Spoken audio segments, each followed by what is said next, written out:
Is today it is a privilege and honor to welcome into the studio 13 time. You see, I like the way she immediately told me, we passed 5 Karisha. We are now at 13 time publishing author and a practicing certified life coach. She's so much more, man. She's so much more. And we have in studio this morning Faith Chipangura. Good morning to you, Faith. Thank you so much for joining us. How are you doing? Thank you. How's your Tuesday? My Tuesday is very chilly. Yeah, I know. It's the space. But thank you so much for coming through. Today we're going to be going through this beautiful book. Let me just hold it up for those who are on Facebook to see what's happening. Coming Clean, and it's so nice. The cover is really so nice. Thank you. You know, a book's cover tells you a lot about the book. Yeah. And it also gets you looking forward to reading the book. Yeah. Those guys should never judge a book by its cover. But also, I mean, this is really beautiful. Yeah. So before we get into the book itself, I just really am curious to know how your journey into authorship started. At what point did you realize that, you know what, this is actually my thing? So my journey into authorship started with a form of brokenness. Right. I went through a very interesting period, 2014 June to be exact. I divorced my ex-husband and I walked out of my 4-year marriage with my child. And then after the whole situation and the whole, encounter had calmed down and the dust had settled, I then came to a realization of saying that if this has broken me so much, how many more other women out there are broken by the same things and never really get to talk about it because of fear of judgment? Yeah.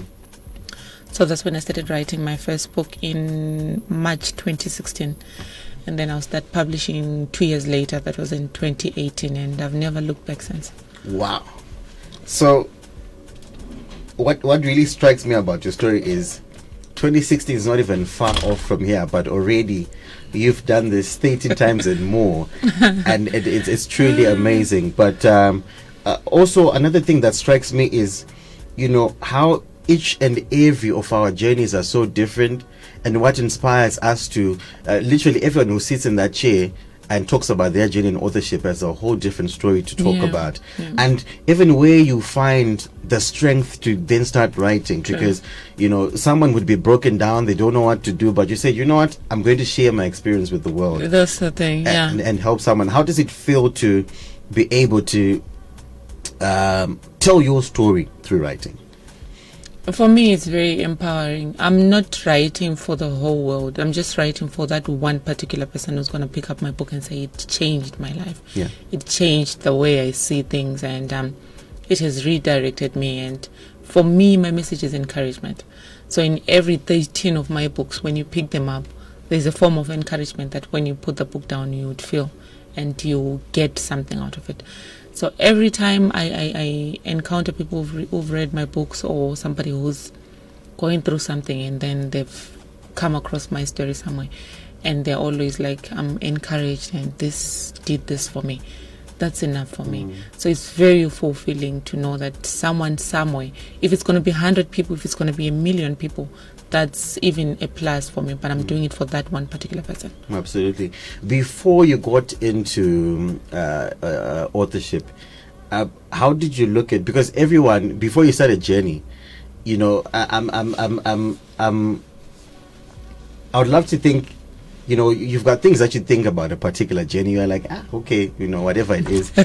But now when you get into it, it's a whole different perspective. You're Very like, true. This is how it works. Very true. How did you look at, writing and publishing and all that? Did you understand the whole process, or no? It was alien to you? It was something very foreign. It was something very distant. First and foremost, I never, ever thought in a million years I would have even a single book published. But as God would have it, the gift is just there. I always say, whenever people are asking me, how do you write? I have no idea. It just comes to me and I sit down and I write. When I'm done with it. So to say I grew up envisioning myself being a multi, publishing author and owning a publishing house and being a person who coaches people in publishing and writing, I never dreamt that or thought it possible.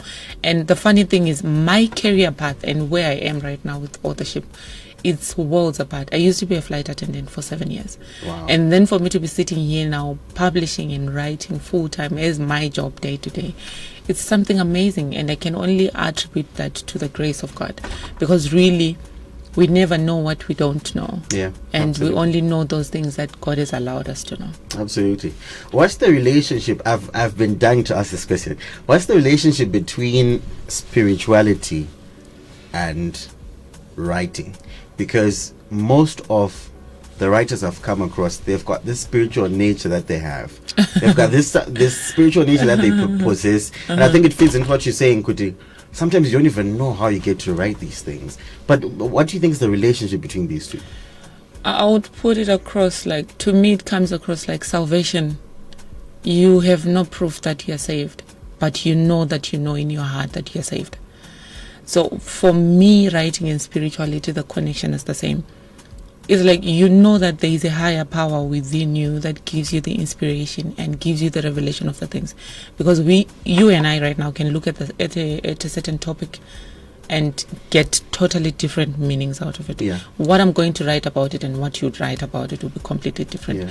So I'm always saying it's that driving force behind it, because you know that it's there, but I can't show up and say, hey, here it is, look at it. Yeah. I don't have proof of it, but I know that it's there. I like it. I like it like that. So, the book that we're going to get into, Coming Clean, from your 13 published books, which is this the latest one? Yeah. This is the most, this is the newest, freshest out of the oven. I like it. Came out last week, Monday. Hey, we are privileged. We are honored. Thank you. So, how long does it take you to piece together a book? A very interesting one. My shortest time yet has been 21 days. 21 days. And my longest time has been what? Another one I've taken 3 years to write. 3 years. So it can vary. Yeah. But what makes it, like, what makes the time longer? Do you need to really think through it? Do you need to piece together a lot of things? No, it won't make sense, but I'm going to say it anyway. To me, it's always release. I know when the book is supposed to come out. Right. Yeah. And then I can write it and finish it. The reason why I'm saying I've taken another one to write like over a period of 3 years, because it took me that long. I'll write it and finish it. But then the time to then put it out to the public is just like, in my heart of hearts, I know that it's not the time yet. So it will take long, and then I keep modifying it, changing and adding and subtracting and doing all that. It's interesting, as with any other art, you know, you as the creative know the right time. Like, these musicians have music from 5 years ago and it's still not yet out. Yeah. But they wait for the right time, and, you know, like you're saying, it's something that you, when the time is right, you will know. Yeah. Well, let's talk about the feedback. Obviously not about this because it's still fresh, but from your other published books, what has been the feedback like for you, and what does it mean for you as a creative? It's been amazing. People have been very welcoming. I think, as I said earlier on, that I write for like one particular person. So I won't say my books are for everyone. They're for a particular group of people who are going through certain things, who get empowered by those things. So I haven't found anybody who's come across and said, you know what, you're writing rubbish, and ridiculed me for my message and whatsoever. If anything, it's opened so many doors for so many things: speaking engagements, coaching, and doing really what I love, speaking and pouring into women. Because of my writing, I've been considered as a thought leader, and also I've opened an organization called Woman to Woman, where I pour into lives of other women through my experiences as well as the expertise that I have. So it's been really amazing to feature on different shows and newspapers and be viewed as a person who's pouring into other people and winning certain awards because of that. So it's been really amazing. We like that.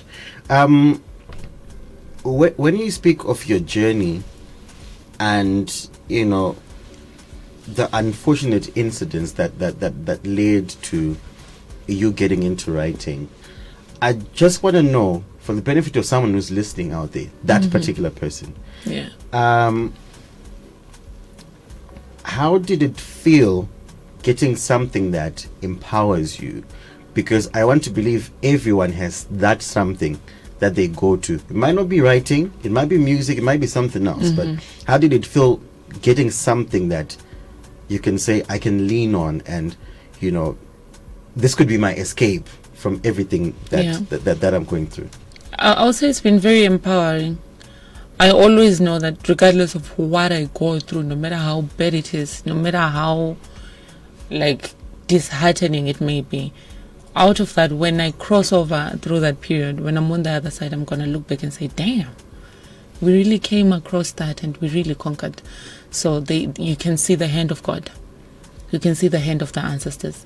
You can see the power within you really that carries you through things. And then whenever I'm going through those things, sometimes maybe I even stop praying and say, you know what, God, we're not doing this right now. But once we've overcome, and then you look back, we see the hand of God. And the first thing that always comes to my mind is, how can we empower another person to draw from my experiences, to perhaps avoid the same traps, or to draw out of that experience if they're going through it and they haven't been able to avoid it, and be able to be empowered to carry on and go through it.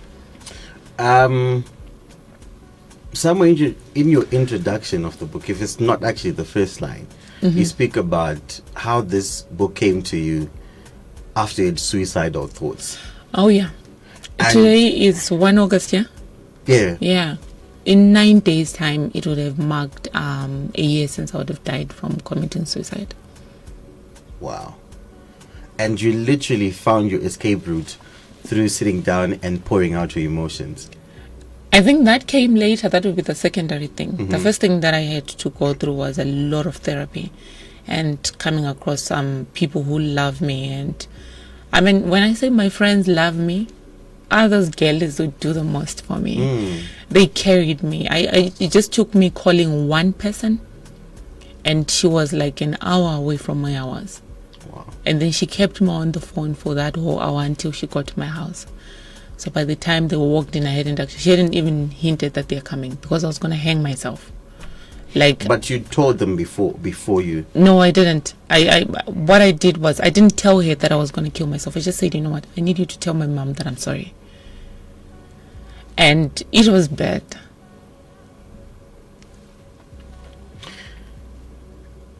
What are friends for, right? What are I know. friends For me, my friends are family. They are the people who've carried me in prayer. They are the people who've carried me in encouragement.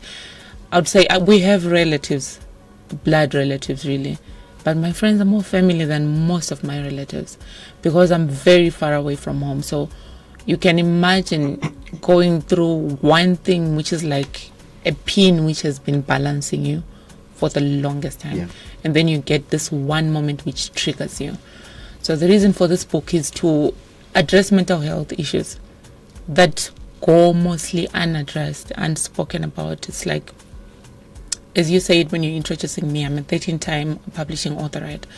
When I walk out, I bath nicely, and then I show up, and then you're like, girl, she's got it together. Or I see you, I'm like, oh, it's Scatter from radio. He's got it together. But you have no idea what Scatter is battling. Most of the times, because we come across as the strong ones, no one ever really stops to check, hey, are you doing okay? Hey, is everything coming along together? What are the frustrations? It's like you are ever secluded, and there is no one to really talk about, because they might not understand. In all honesty, people do understand. I think we just have to identify the right ones whom we can pour out our hearts, and they can then carry us and support us through that. So it took me that one phone call. I called this other friend of mine. I'm sorry, Mama but I'm going to say your name. Her name is Irene Chingama. I called Irene. She called another pastor. She called another friend of mine, Amanda. She called, and then the ripple effect just went. Eventually, they called my mom, and then she came around. So in that period, and it took a lot of, it's like an onion. You're peeling off the layers. Yeah. You've got to go to the core and address what it is that's going on. It's like suicide is at the helm. But what are the steps and the things that have pushed me to get to that point? It's not something that happened today. It's not something that happened yesterday. It's been things that have been accumulating over the years. So those are the dilemmas that we're facing when it comes to mental health and people going through the most. People are not fine. it takes kindness in delivering even bad news, even if someone is being laid off at work. It takes treating each other with empathy and having compassion for the next person. Because someone might have just lost somebody they love, they might have just lost a job, things might not be making sense. They might have, it's a lot which is triggering people mentally. So, yeah. That's deep. That's deep. That's really deep. You see, these titles, these tags that we have, you know, they blind people from what's happening inside. And like you rightfully put it, yeah, you know, you need to dig deep inside to find out what's happening with someone. And I'm really, really glad that we're here to talk about it. And you can, you know, you can now inspire someone who might be going through. Because like you're saying, there are so many people. You don't know how many people. There's a lot of people who are struggling. And we can't come out and stand on top of a building and say, hey, I'm struggling. It's very difficult because it needs you to go to that space of being vulnerable and coming out and saying, listen, I don't have it all together. I mean, it's not really my business to meet everyone on the street and say, hey, I don't have it together, even if you see me made up and bundled up nicely. It takes a lot to come to a place of saying, listen, I'm struggling. There's a lot of people who are looking up to you, but don't look up to me so much that you put me under pressure and force me to come across as perfect. If anything, I would love for my life to come across as an example of what God's grace looks like, not what I've done to get here. And I'm always saying we are not self-made. We work hard, but we are God-made.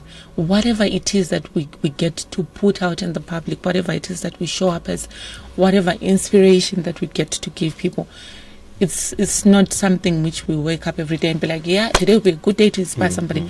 But it takes God to alter our hearts and our actions to then inspire the other people who are looking up to us. Absolutely, absolutely. You see, the one that's always smiling, that's usually the one who's in danger. But they're trying to keep it together for everyone else. They're trying to be strong for everyone else. I think until a year ago, I used to be like that. I really used to be like the running force. Everyone is like, oh, I'm not feeling fine. You know, I was offering counseling session. No, sir, I don't do that anymore. I put this girl first. If I'm not fine, I'm not fine. Even if you invite me for something which is very nice, if it's triggering to me, I'm not coming. Respectfully. So I love you. I love your hustle. I support you 100%. But if it's not feeding to my spirituality, to my emotional health, to my mental health, I'm not doing it. Even if it's people, even if it's family, even if it's friends, whoever it is, if it's not nurturing and pouring back into the person that I am and who I'm trying to be. I'm trying to be better than I was yesterday. I'm not trying to be everything to everybody and nothing to myself. Sheesh. And you know how that's funny? It's because we live in those times where we're trying to do it for other people. We're trying to be there, but we're not there for ourselves. Not here, not anymore. We can't be doing such things because what I realized also was the trap of the titles. You know, multi-award winning, hey, mang, CEO of what. But when the titles are stripped off, when the makeup is taken off, when the fancy clothes are taken off, and you're going to bed, it's you, the higher power that you submit to, and your soul, and you're looking. Are you happy?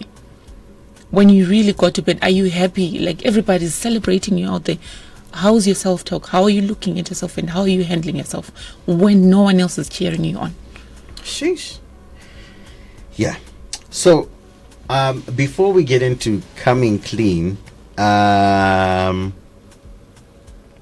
what should be on the mind of, I know we're just picking a particular text from it, but what should be on the mind of that one person who is reading this text when they pick up this book to try and start read it? The first thing that they need to put into their mind is the ability to be honest with themselves. We don't butter things around here. We are as honest as possible, no matter how hard a pill it is to swallow. That's the first thing.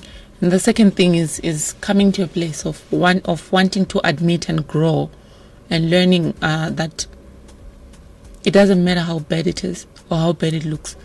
There's always someone who's gone through what you've gone through, and you're not alone. Interesting.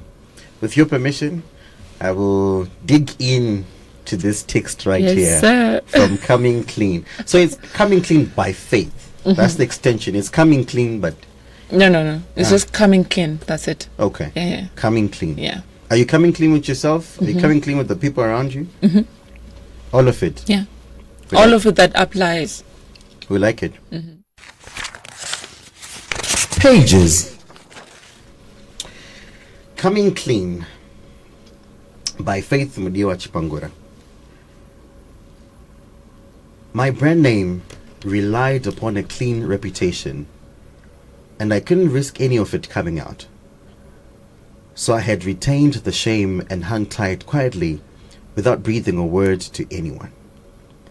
I hadn't been going to church for 2 years, and my moral and spiritual compass were somewhat clouded, in need of major purging. The jaws, the shenanigans of drinking and partying, reference to my second book, Dungeons, to have an understanding of what I'm talking about, had low-key made their way back to my doorstep, and I had welcomed them with open arms.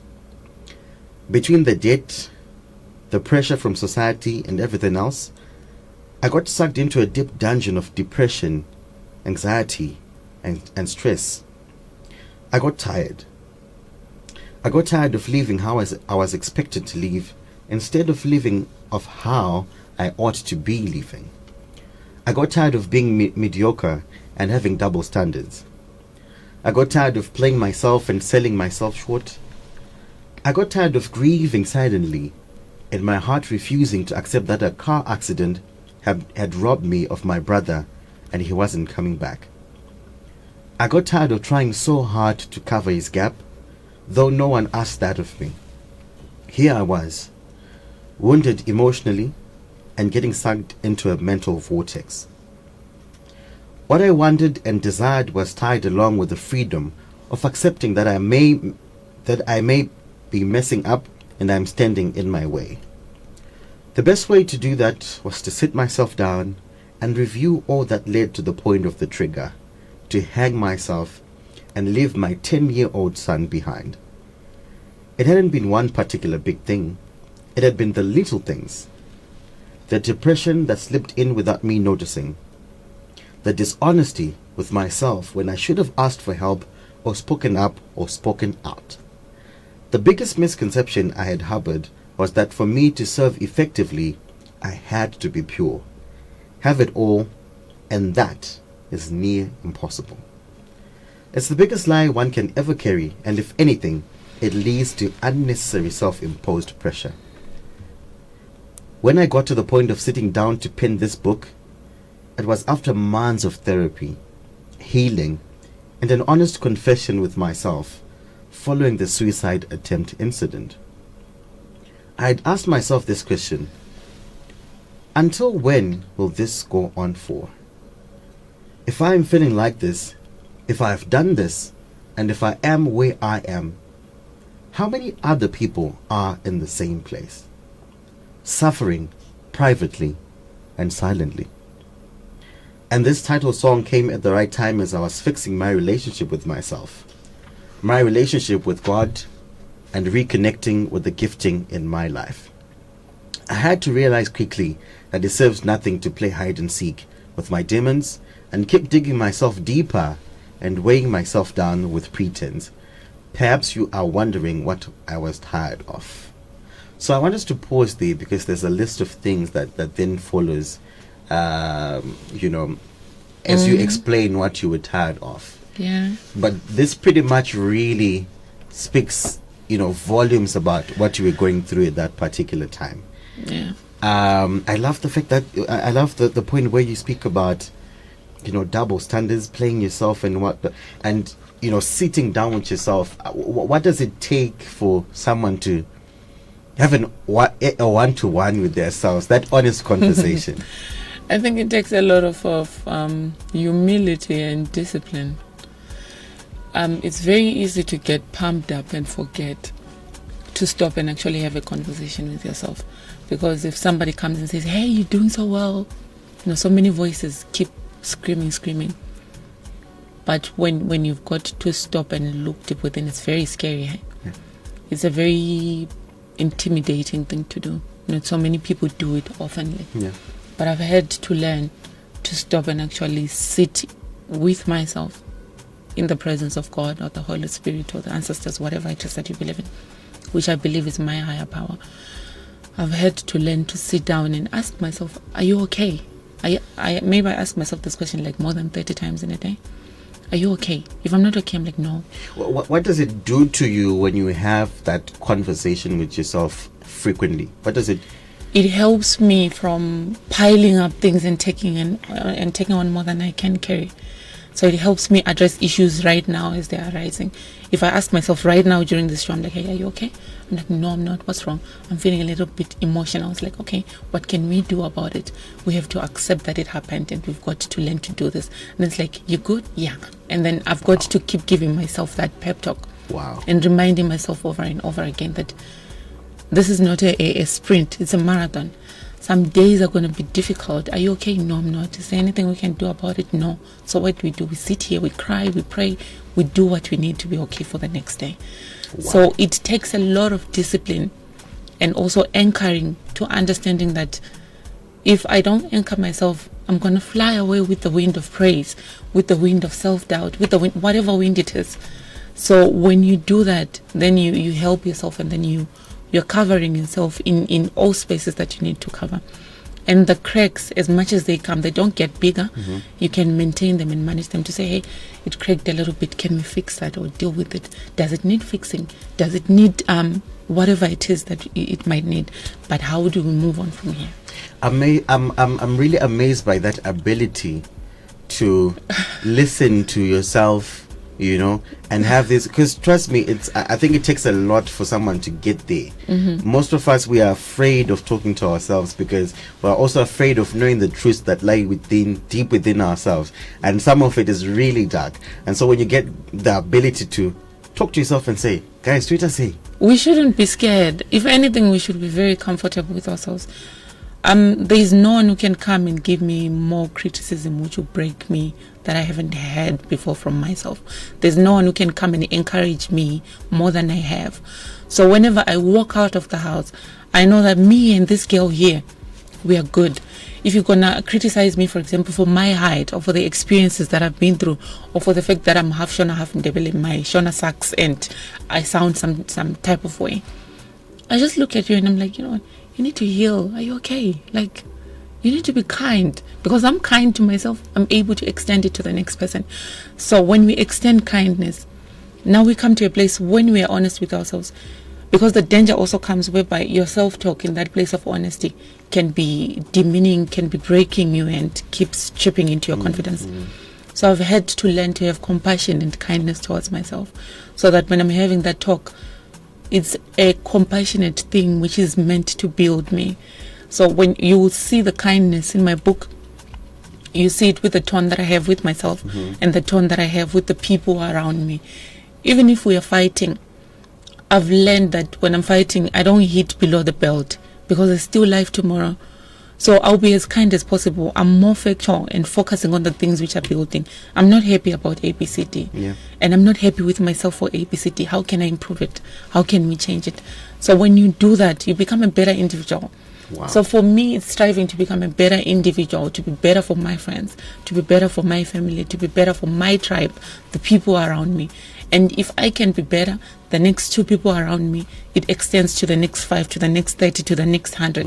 And it's a ripple effect. Yeah. So when we are able to do that, I mean, I'm not going to lie and say it's been an easy thing to do, because it's not. Yeah. But it takes that discipline and consistency to keep going back to that place on a daily basis. How many times do you spend meditating? 3 times, maybe for 5 minutes, 10 times, or 1 time for 30 minutes, sitting quietly in your thoughts. Someone here on the WhatsApp says, hi Skata, please ask the good author what exactly was her final push towards suicide. Was it all from the spouse, or a mixture of spouse wrongs and also that of her own? No, I'm not married. Let's start there. And it wasn't triggered by a relationship kind of thing. It was a work thing rather. Somebody was supposed to make a payment on that particular day, and then they had an emergency. So I owed my rentals, and then I had other things that had been pressuring me. So on that particular day when I've been expecting a payment, this one is like, I can't do it anymore. And then it's like, but why? And everything just crumbled. Yeah. Yeah.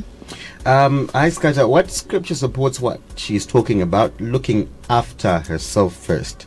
Is it not better to give than receive? I never said anything about scripture, mem or say, so don't misquote me. I did not say anything about the Bible. These are my beliefs. So if it's better to give, pour into a place where you can give from. There's no way I can come here with a bin saying it's full of oranges, and then I hand out all the oranges and then there's nothing left. What am I going to have? But when I keep replenishing the oranges, give 5, add some more, give 3, add some more. That's what I'm saying. So I never referenced anything about scripture, so please may I not be misquoted. I think my thoughts are introspection can help you help others.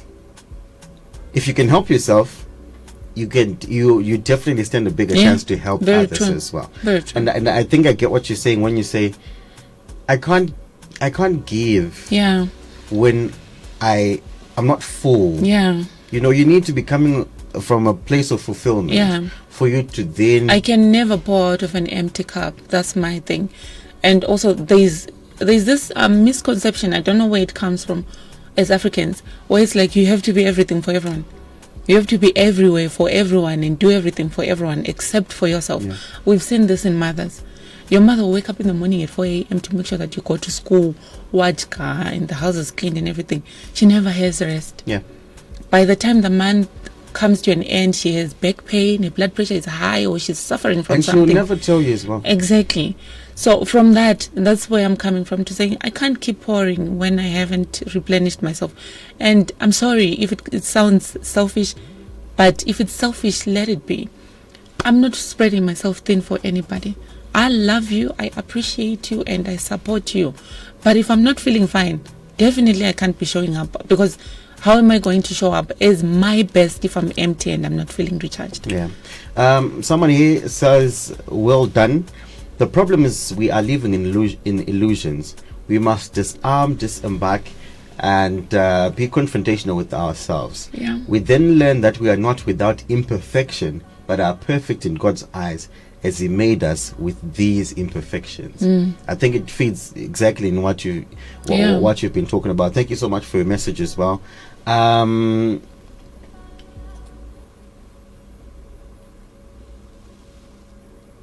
Okay. Don't really understand that one. But either way, as we wrap up our conversation, I just want to know from you what keeps on driving you to pour out, you know, because it's a lot of giving that's also happening as you're writing as well. What keeps you going now, especially with what you've been through and how you've dealt with it? What motivates you to just keep on going? To keep encouraging the next person. If I can contribute to somebody becoming a better person, to having them changing for the better, just one person, that for me is enough. I think I've been saying that for the longest time. Also, the fact that where I come from, I don't come from a fancy place, you know. I come from deep down south of Zimbabwe, Matabeleland, MKO, Plumtree. Nobody even knows where that village is.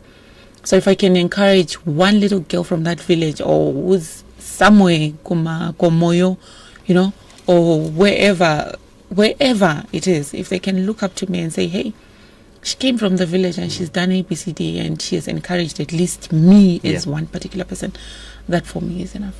I like it.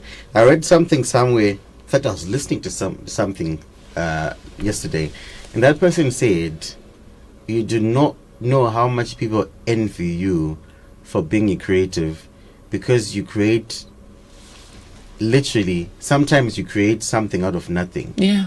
The power to piece together these words, or even to explain some people can't explain their own story. True. But if you have the ability to do that, people are so envious. Sometimes they won't tell you. Yeah. But it's a really beautiful thing to be able to do this. So well done on your journey, and thank you so much for coming through to shade with us. Thank you for having me. And we hope you keep on inspiring someone out there. Thank Where you so do much. people get this book and others as well? All my books are available on Amazon, and then directly from me, as well as Rio's Lifestyle Books in Eastgate. And then for contacts to get hold of the book, I think I'm reachable across all social media: LinkedIn, Instagram, Facebook, Twitter, and what's the new one? Threads. As Faith Chipangura. We like that. Faith, thank you so much for your time. Thank you so much. Do yourself a favor.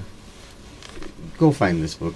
Go find this book. I'm not yet done with it, but either way, I'll try and make sure that I find time to really, really dig deep. Thank you so much for your time. Thank you for having me. Awesome. It's a wrap right here on Pages. And if you're an author as well, and if you need space and time to come through with your literary works, or reach out to us on our WhatsApp 0719100404, and we'll definitely make space for you in one of the editions on Pages. It's a wrap for this morning, and we've got the news coming up shortly at 10, and after that, the second hour of the Capital Crunch. Taking us to the news is Prayer Soul Mutamangira with Again.